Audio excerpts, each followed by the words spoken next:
Hello. Who are you? Doesn't matter. Welcome. You're safe with me. I'll be right here, nice and close so I can speak without alerting the others. Let me tell you about Senua. Her story has already come to an end, but now it begins anew. This is the story of Senua, a warrior from a Celtic tribe called Picts from the Isle of Orkney. She is on a journey to Helheim, an underworld from Norse mythology, to retrieve her loved one Dillion's soul.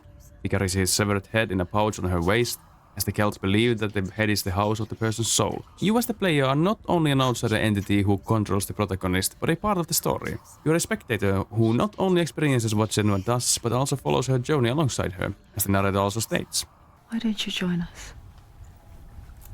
Maybe you too have a part to play in this story. The narrator plays an interesting role in the game, as she most of the time clearly speaks directly to us, the player, breaking the fourth wall. Or maybe she doesn't, depending on whether you see yourself, the player, as an entity outside of the game or as part of the story. You're accompanied not only by Senua and the narrator, but also the Furies, the voices in Senua's head. It's breathing, it's breathing. He knows she's getting closer. Oh, how rude of me. Closer. I never told you of the others. They're watching. You hear them They're too. watching. They're watching. They're watching. They've been around ever since the tragedy. Well, that's not quite true. Some are old, some are new, but they've changed. I think the darkness changed them, just like it changed her. You see, Senua suffers from a condition called psychosis, a condition of the mind that results in difficulties determining what is real and what is not. Now, it is not us as outside observers to decide whether someone suffers from the condition they have, but in Senua's case, her psychosis and visions clearly disturb her to the point she suffers from them. Also, I am not here to talk about what psychosis is, since I don't have it, nor am I an expert academically about it. I want to tell you the story of what I experience as an average gamer, and my point of view of what the game tries to tell us. These Furies, along with other voices she hears, use as a small glimpse of what one might experience with psychosis. The Furies are whispering to Senua about the different things we encounter, like puzzles, but also the positive and negative thoughts in her head. It's extremely powerful how the Furies are personified in their own way, as the voices are not Senua's own, meaning that the thoughts in her head might also not be hers. Not long after arriving on the island, Senua finds a mystical runestone. These are called lore stones, and you can interact them via focusing on them. Focus, in this game, is Senua's way of interacting with the world and solve puzzles. When you interact with the lore stone, you hear one more voice that follows her journey. A male voice telling you to not forget his stories. Do not forget my stories, Senua, because your darkness comes from hell, and your fate lies there. The voice you hear belongs to a man called Truth, an old Irish scholar. His role in the game is extremely interesting and completely optional. He used to tell Senua stories about the Norsemen, and his stories guided Senua to her journey. We continue the path of the slain with Senua and push through the wild mystical storm only to arrive at the location Truth had told Senua. A calm, beautiful view of the River of Knives and the gate to Helheim.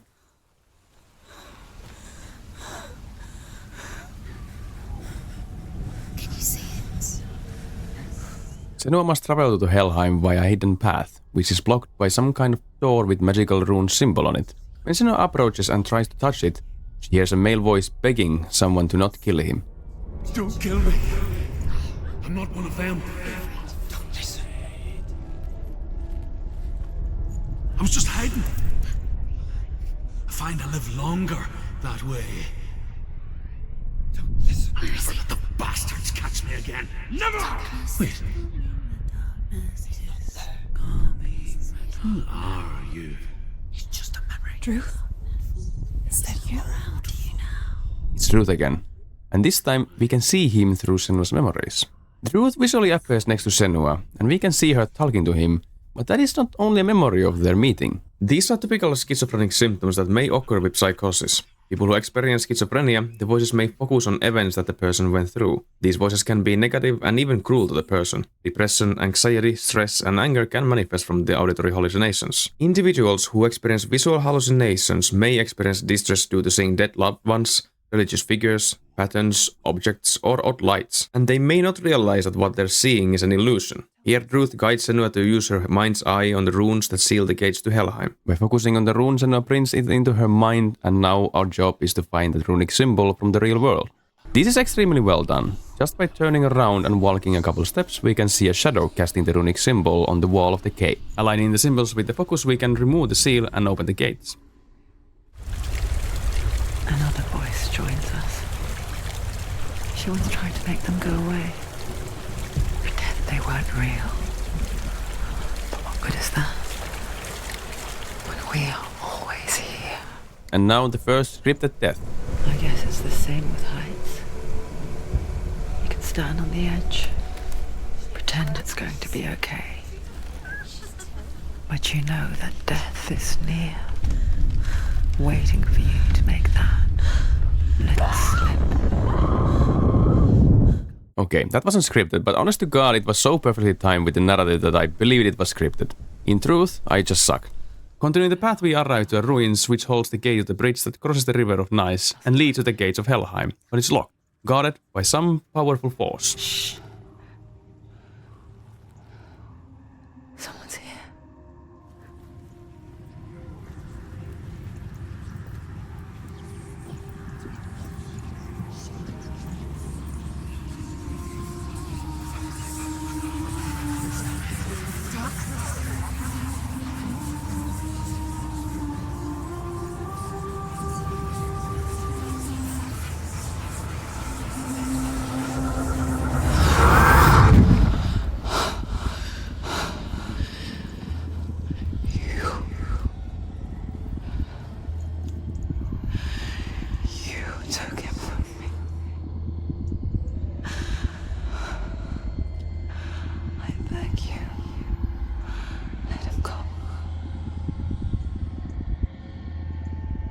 I'll give you what you want.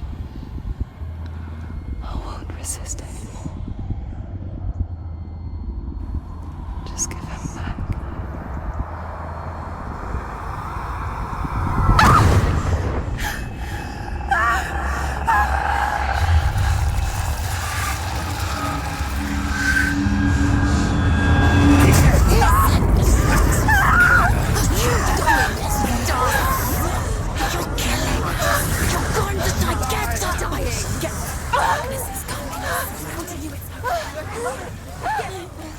The darkness grabs Senua's hand and becomes real, visible part of her body. And then we face our first enemy.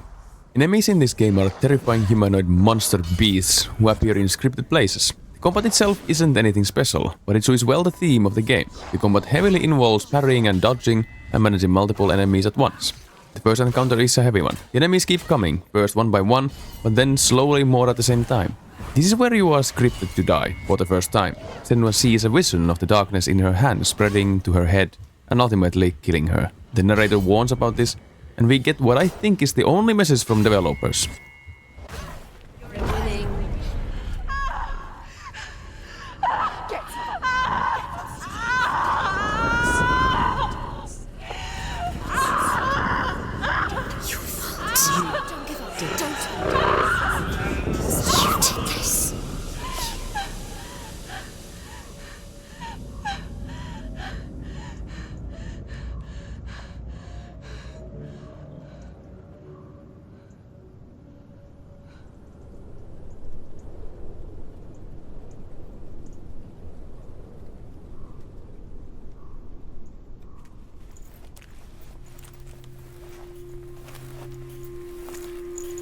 A vision of what's to come. Poor Senua. The darkness does not bargain. It does not reason. It is rot. And now it has taken hold. It will spread towards her head, the seat of the soul, until there is nothing left of her.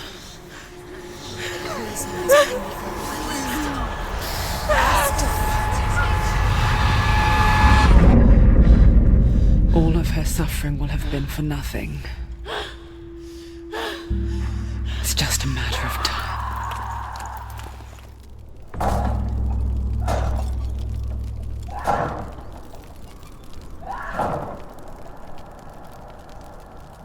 The dark rod will grow each time you fail. If the rod reaches Senua's head, her quest is over and all progress is lost. This mechanic is an extremely nice touch and brings a lot of depth and stakes to the game. The fear of not only losing my progress, but also Senua not reaching her goal. Except it doesn't. As it turns out, it doesn't matter how many times you die and fail, the rod can't reach Senua's head. There is no roguelike element. I get why the developers did this. It would be pretty harsh to redo 8 hours of slow narrative gameplay just because you happen to die in the end. But knowing this is a lie reduces something from me. If there were no threat and nothing happened to Senua, I would be fine. If I could actually lose all my progress, I would be fine. But tricking me into thinking that something actually matters in-game doesn't work for me. It's like the choice in Bioshock Infinite when you have to give Elizabeth the necklace. No matter what you choose, it has zero effect on the game. So yeah, this disappointed me a little. That being said, I understand how well this fear and threat switch the theme of the game. We are tricked to believe that something awful will happen to us, although in reality there is no threat. The dark rod has another meaning as well. It is a physical manifestation of Senua's psychosis and her fear that it will slowly consume her mind and soul for good. It symbolizes to her that she must not fail, and she has to fight against her condition with any means necessary. After all, as the narrator also states, the hardest battles are fought in our head. The hardest battles are fought in the mind. That is what Dillian taught her. After this, we hear the voice of Druth again, telling Senua about the goddess Hela. To go through the gate to Helheim, we have to face 2 guards guarding it, Valravn and Surt. We hear the Furies belittle Senua's capabilities, but also in some way guiding us by repeating what she must do. The first of the 2 trials is Valravn's trial. Valravn is a god of illusions and comes from a Danish lore rather than Norse. We arrive at a door which has Valravn's mark on it. By now we know we have to use our focus. Turning around, we see some sort of arch made with branches and with an animal skull on top of it, looking towards us. These are Valravn's arches, which hide the illusions and alter the reality depending on which way you look and go through it. This is the main puzzle mechanic for this trial. Getting to the arch, we have to lower this bridge, which is not a puzzle on its own, but teaches a new mechanic. One thing I think is funny here is how amazed the Furies are by Senua only lowering a bridge. She did it. Did you notice this distortion of light on Senua's view? It is related to the Valravn's keep, or him being the god of illusions, or that is what we are meant to believe. In truth, these light distortions are a common symptom of psychosis and thus are created by her mind. So is what we see real or not? Well, it is real for her, and that's all that matters. But it makes one question whether anything we experience in the game is real or not. Looking through the Valravn's arch in the direction of the door reveals the truth. The door is open. By walking through the arch, the world has changed and the door remains open. It's funny. We all want to see behind the veil, don't we? But once we do, we mostly just close our eyes again and pretend what we saw was never really there. Senua never could close her eyes, however hard she tried. Begged. Following the path, the weather again changes suddenly, and we see this dark distortion covering everything. This is the price she pays for seeing things differently. Because once you gaze into the relentless darkness, all that lurks within it can see you too.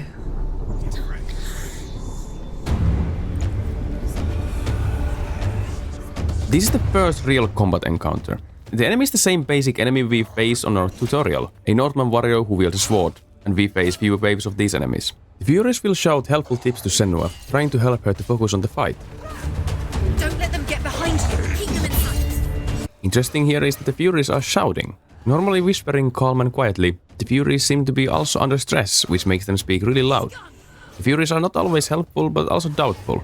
She'll never finish. It's nearly over. Finish it. This happens rarely compared to the helping, but it tells us that there is a voice behind everything that doubts Senua's capability to succeed in her quest. After the combat, we come to a door that has the same mark as before, but this time it's glowing. Focusing on it, you can print the mark in Senua's mind, the same way as the runic symbols. Now we have to find a way to align the pieces of the symbol to make the image whole and open the door.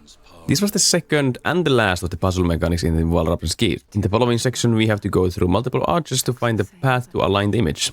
Every time we go near the arches, we experience the light distortion. The world is shifting, and we can't tell what's real and what's not. What is it?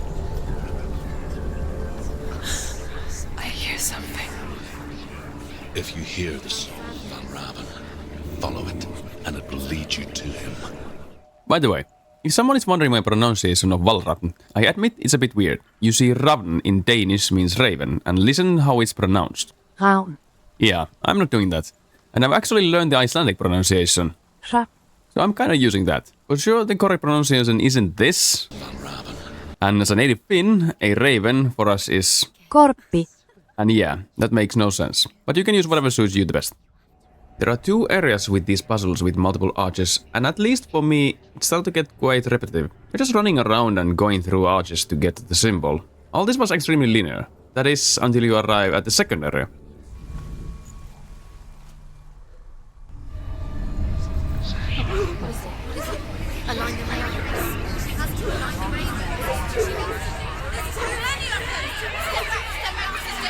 This is actually really well done. The motto piece of the symbol, and light distorts a lot, so it makes it extremely hard to tell what is real and what is not. It's annoying. It's anxious. It's a bit scary, actually. After completing the first set of puzzles, the last arc reveals that half of the hanging markings are gone. The Furies realize this as well, and they start questioning whether Valravn is actually helping Senua. They've gone. They've gone. No. Half of them have gone. They've gone. Some are still there. But where? Some are still there. Valravn's helping. He's not helping. It's a trick. Quiet. Can't think.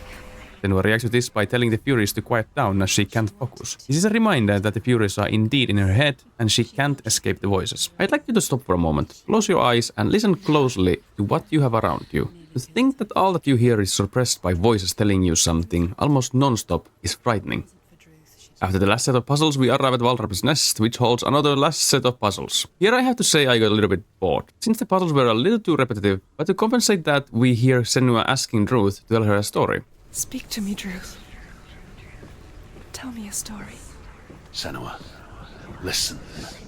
I will tell you the tale of a man called Findan. Druth then tells her his own origin story. This is a beautiful moment as Senua is clearly stressed and afraid, and she asks Druth in a way to help her, to calm her. This also clarifies what kind of relationship they had and how important Druth was for Senua. After we reach the top of the nest, we can open the final seal. Valravn. Broken. The gate is open. Open. She didn't. I know it from the wilds. It's coming back for me.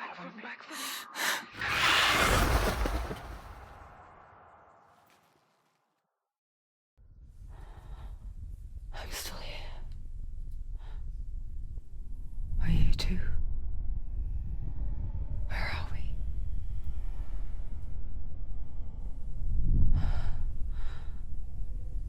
I remember.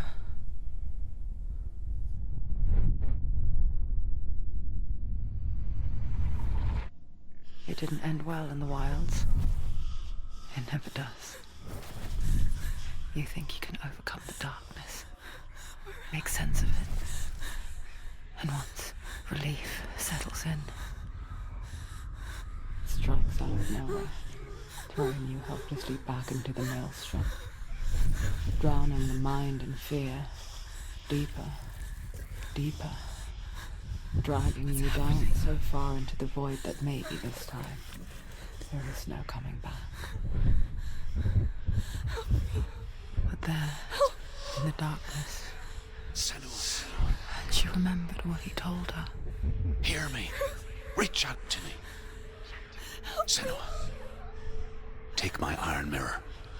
Look into it, for it is a window into the underworld. Within, you will see the face of the darkness that you fear.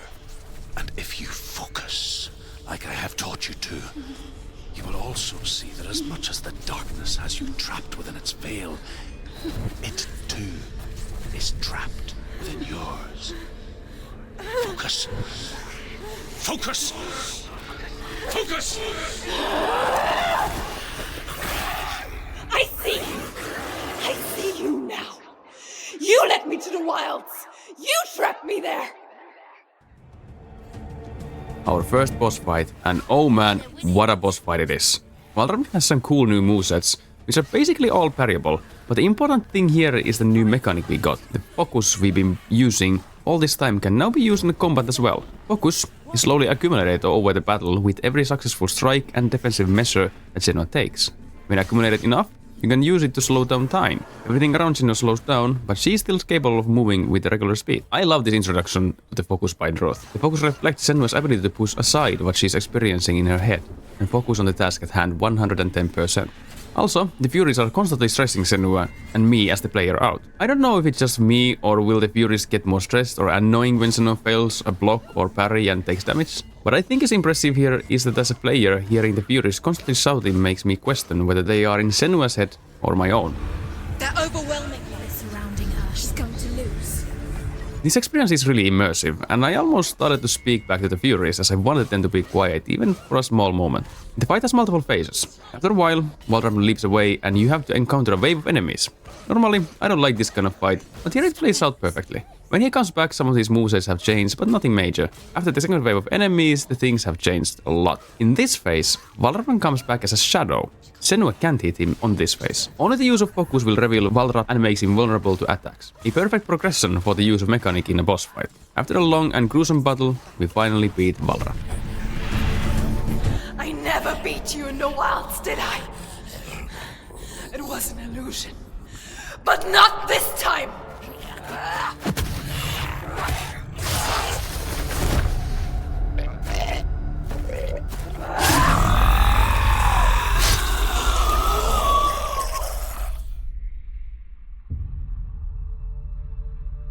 The mark of Valravn, one of the keys to the gate to Helheim.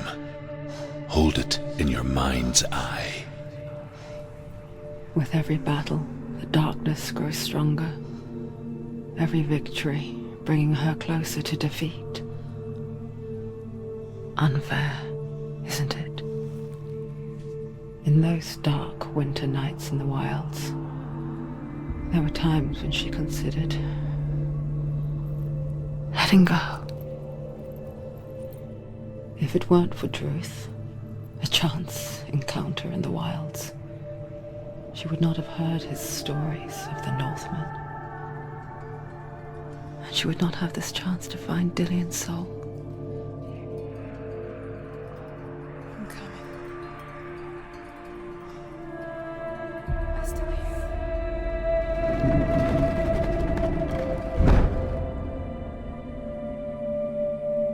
Valravn is no more, the illusions are gone, and the whole world is calm again.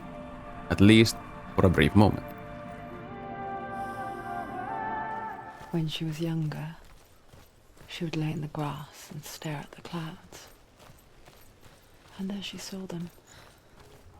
Elusive. Shifting faces. After a while, she could see the faces everywhere. In the trees. The mountains. Caves. I wonder. Can you see the faces too? They're there. If you look for them. Mother? This is the first time we hear about Senua's mother, and it turns out that the darkness came from her mother first, meaning that she most likely also had some form of mental illness. This is an interesting fact, and as we get further into the story, we can see how this affected Senua. The faces we can find in the world are new mechanic. They're purely optional, but they do give us some piece of the story. What interests me is how the narrator asked whether we can see them as well. Why is that? If we are meant to experience Senua's story and see the world as she sees it, then of course we should see them. But is that the case? I have to add that what might have been once considered exclusively a symptom of psychosis or schizophrenia, seeing faces is now recognized as a normal human experience. In particular, our brains have evolved to detect faces quickly, which explains the human tendency to see faces everywhere, including in inanimate objects. Moving on, we encounter a new type of enemy, a Northman protector. These enemies are bigger, heavier, and carry a mace, and some variants also carry a shield. The guard can be broken by parrying or using the focus. Now, into the next trial to unlock the gate to Helheim. This is the trial of Surt, a fire giant, and a defender of Muspel from Norse mythology. In the trial of Surt, we have a new type of puzzle. This doorway has been made with branches that we have to burn with the flames of Muspel in order to get through.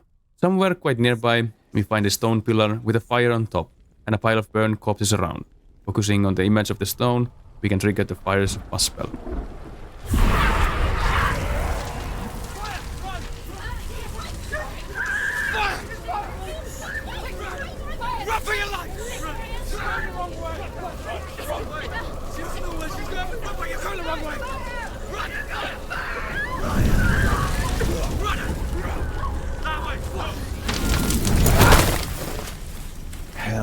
give you the answers you want.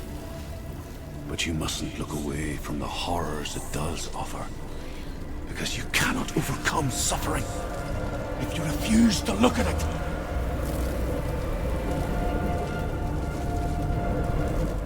What we experience is what the Northmen do. They pillage and raid villages, burning everything down. And apparently, Ruth was with them to witness all this horror. Schizophrenic hallucinations can cause a person to feel sensations in their body. The experience can be intense and may feel like bugs or snakes are crawling on the person, internal organs moving, that someone is touching you, or even sensations of itching and burning. This do explain why Senua seems actually be suffering during these scenes. Whether it is real or not, for her, it is definitely real. This was definitely one of the more powerful experiences. As we move deeper into the trial and closer to Surt, we find more and more pillaged and burned buildings and the victims of the raids. And every time Senua triggers the flames of Muspel, the following event is stressful, anxious, and powerful. The terror of the raids has been depicted well, and I feel like I have to run for my life. Keep running. Go on. Nothing will stop you. Run, Senua. Run, run, run. Just run, Senua.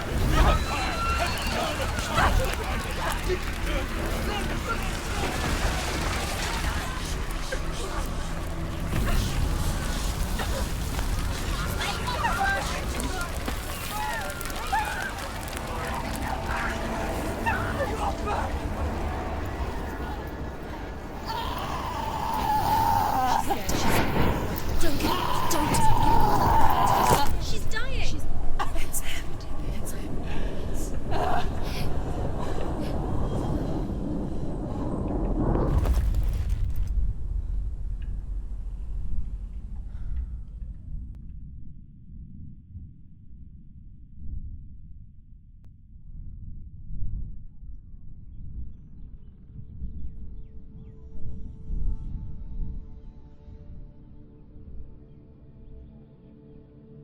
I'm sorry. I'm so sorry.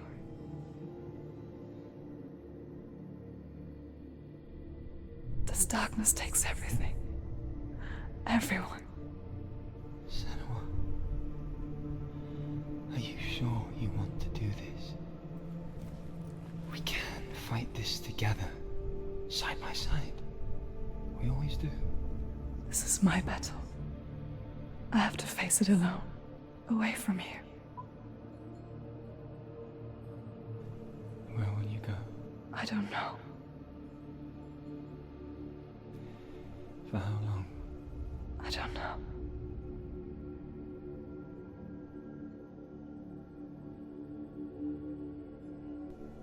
I believe in you.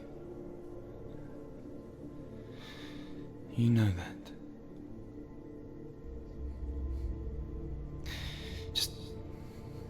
Just promise me that you will come back to me.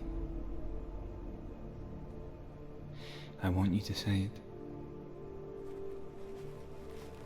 I want you to say it.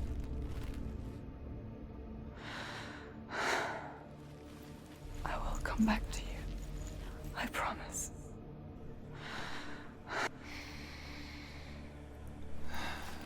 Come on.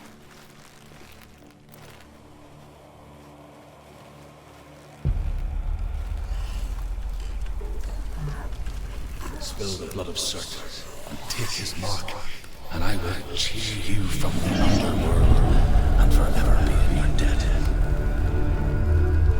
You destroyed everything, everyone, but not me. Fight me now. Finally, we face Surt. And let me tell you, this fight sucks. Piotr hits like a truck. On average, just like 1 to 2 hits, and you're down. His moveset is heavy and boring, and the fight has a little to no variation between them. Basic swing, a kick, a grab, some kind of stomp, and whatever the hell this is. Every once in a while, Surt slams his sword on the ground and charges power or something. I'm not sure what would happen if I let him do this, but I went for it pretty late and I still, with a few hits, managed to stagger him out of this. The only kind of cool thing was when he raised the flame shield or sword to protect himself, but ultimately, this meant that I just couldn't hit him for a few seconds, which made the fight even more boring. But if there is one thing I really fucking like in this fight, is the music. Listen and enjoy.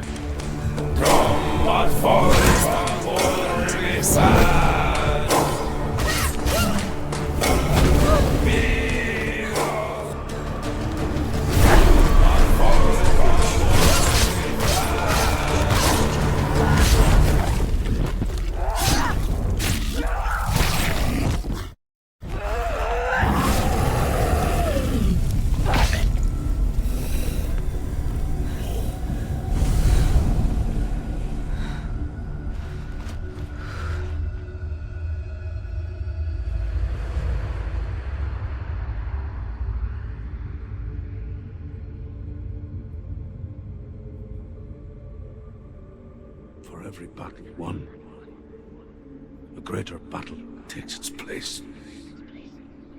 And so it goes. Until we fall.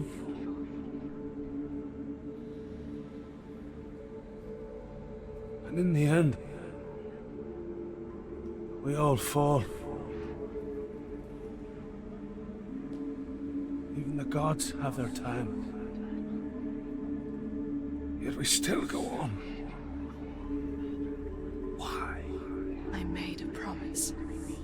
And I will go to hell to keep I it. die free, knowing you will carry my stories with you. I have fulfilled my quest. Yes, you have. When the darkness comes, I vow to guide you in this life and the next to fulfill yours. Then I will see you in hell. The seal on the door has been broken and we can enter. Furies try to stop her from opening the door, and as we get through, we learn why. Open the gate. No, don't. No, it's dangerous. It's dangerous. Don't open the gate. Don't. She's done it. Everything goes dark around Senua, and a new voice joins us. A distorted male voice calling itself the Shadow. There is no one here but me. Not you. Did you think that I would let you go? That you lost me back in the wilds? I will never let you go. You can't get rid of me. I am your shadow.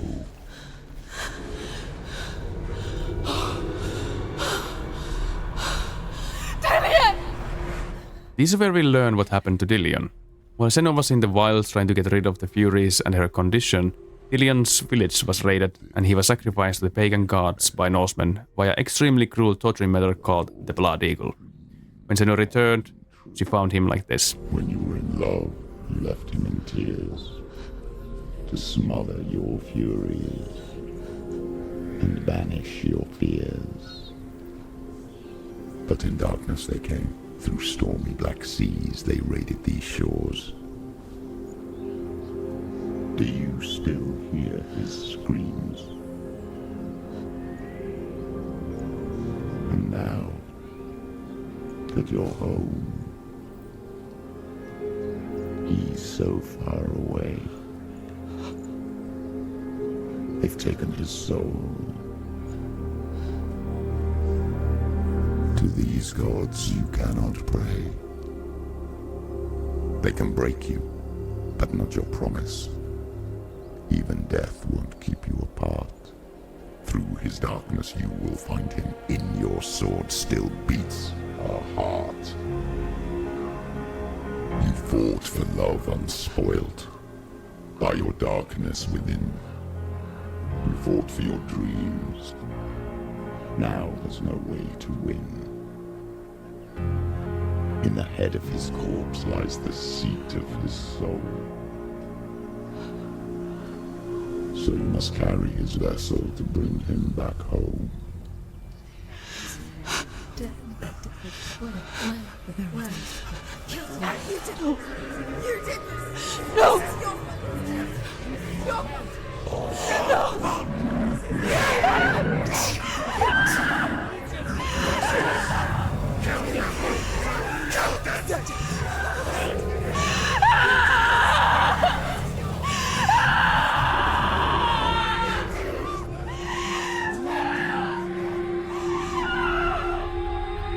They can break you, but not your promise.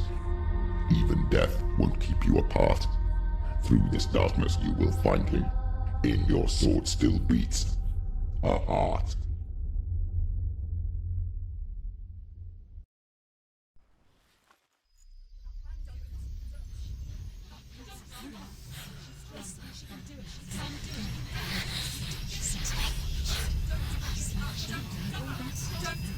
The darkness touched you. Everyone could see it in the hollows of your eyes. A gaze averted from life. You ran from it but brought it nearer. Led it to him. An endless suffering worse than death. And you wanted to surrender. Abandoned to find peace with the gods. No. The darkness won't allow it. So you will walk into the lair of the beast. Look it in the eye, and you will go to war. This is your mission. This is your quest. There is nothing else left. Cross the bridge over the River of Knives to Helheim.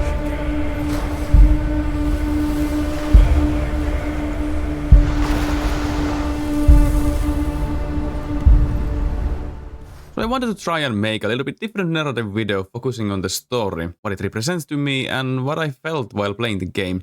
And I really want to talk about Senua and her condition, as I find the theme of the game extremely important. The video became a bit too long, so I'll publish it in 2 parts, so I guess that's something new as well. Mental health is a real thing, which unfortunately we still don't recognize enough in our modern society. Please do hit that like and subscribe if you like the video, so others can see it as well. Consider coming to our streams on Twitch and joining our Discord channel, which I'm trying to build for like-minded gamers. Thank you once again, and I'll see you on the next video.